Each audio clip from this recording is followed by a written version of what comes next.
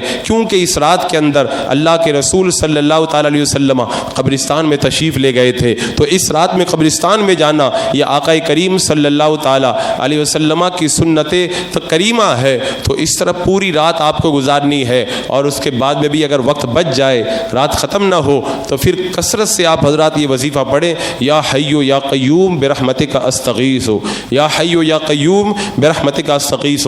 فرمایا گیا جو اس کو زیادہ پڑھتا ہے وہ اللہ کی محبت میں دیوانہ ہو جاتا ہے, اللہ تعالیٰ اسے اپنی محبت عطا فرما دیتا ہے, اور بڑا با اثر وظیفہ ہے. بعض علماء نے فرمایا یہ اسم اعظم ہے, تو کثرت سے یا حیو یا قیوم برحمتک استغیث کا وظیفہ کریں. سونے کے لیے بہت ساری راتیں ہیں, زندگی بھر بندہ راتوں میں سوتا رہتا ہے. یہ راتیں نیکوں کے لیے نہیں ہیں, ہم گنہگاروں کے لیے آتی ہے. نیک تو روزانہ ہی جاگ کر کے عبادت کرتے ہیں, اللہ تعالیٰ یہ راتیں ہم گنہگاروں کو دیتا ہے. اے رات میں سونے والوں, آؤ اس رات میں میری بارگاہ میں آ کر کے میری رحمتوں سے تم بھی مالا مال ہو جاؤ. اور اس رات کی پھر کیا برکتیں ہیں وہ تو آپ حضرات نے بارہا سنا. حضرات مکرم یہ مختصر سی ترتیب اور شیڈول میں نے بتایا ہے. اگر اس طریقے سے آپ حضرات شب برات کو گزاریں گے, میں کہتا ہوں فجر کا وقت ہو جائے گا, آپ کو پتہ بھی نہیں چلے گا. پھر جب فجر کا وقت ہونے والا ہو سحری کریں, اور سحری کر کے 15 شعبان کا یعنی بدھ کے دن کا بھی روزہ رکھیں. حدیث پاک میں آیا جو بندہ 15 شعبان کا روزہ رکھتا ہے اللہ تبارک و تعالیٰ اس پر یہ کرم کرتا ہے کہ جہنم کی آگ اس کو کبھی بھی نہیں چھوئے گی, وہ جہنم کی آگ سے محفوظ ہو جائے گا. اور ایک ضروری عمل جن کو اللہ نے پیسہ دیا ان کے لیے یہ ہے, اس رات میں جتنا ہو سکے صدقہ کریں, کیونکہ صدقہ اللہ کے غضب کو ٹھنڈا کرتا ہے اور بری موت سے بچاتا ہے, پریشانیوں کو دور کرتا ہے. اور جو بندہ صدقہ کرتا ہے اللہ تبارک و تعالیٰ اس کی حاجتوں کو پورا فرماتا ہے. صدقہ کریں یعنی چاہیں تو آپ غریبوں فقیروں کے اندر دیں, اپنے رشتہ داروں میں جو پریشان حال ہیں ان کی مدد کریں, یا جن کی بھی آپ مدد کر سکتے ہیں اس رات میں کثرت سے آپ حضرات مدد کریں. انشاءاللہ جاگنے سے بھی زیادہ اللہ تبارک و تعالیٰ اس صدقے کی وجہ سے آپ کو اجر و ثواب عطا فرمائے گا. یہ مختصر سے وقت میں نے تھوڑا سا شیڈول بتایا, انشاءاللہ باقی باتیں اس مقدس رات کے اندر ہوں گی. اللہ تبارک و تعالیٰ اس آنے والی رات کی برکتوں سے ہمیں اور آپ کو مالا مال